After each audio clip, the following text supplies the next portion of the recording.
नमस्ते, प्रणाम, आप सभी का स्वागत है हमारे YouTube चैनल में। और मैं जा रही हूँ सुंदर सा प्यारा सा भोले बाबा का कजरी गीत गाने। आप लोग वीडियो में बने रहिए। राधे राधे, जय माता दी।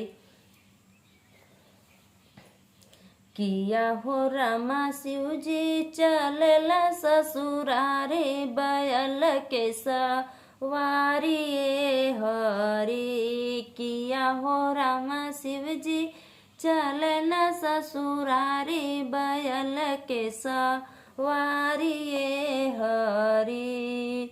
सोने की थाली मजेवन परोसी, सोने की थाली मजेवन परोसिला।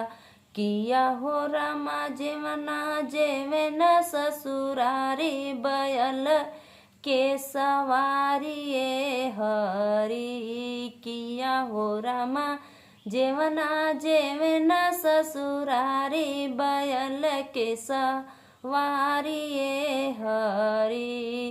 किया हो रामा शिव जी चलला ससुरारी बैल के सवारी हरी।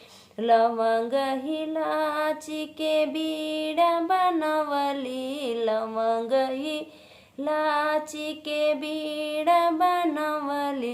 किया हो रामा बीड़वा कुचला ससुरारी चलना ससुरारी हरी। किया हो रामा बीड़वा कुचला ससुरारी बैल के सवारी हरी।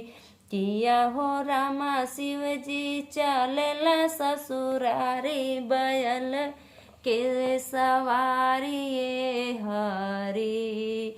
जजर गेड़ुलवा गंगा जल पानी, जजर गेड़ुलवा गंगा जल पानी।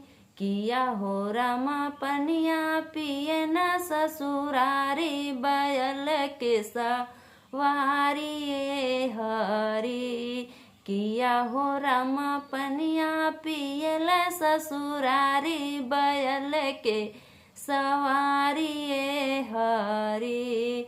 किया हो रामा शिव जी चलला ससुरारी बैल के सवारी हरी। किया हो रामा शिव जी चलला ससुरारी बैल के सवारी हरी।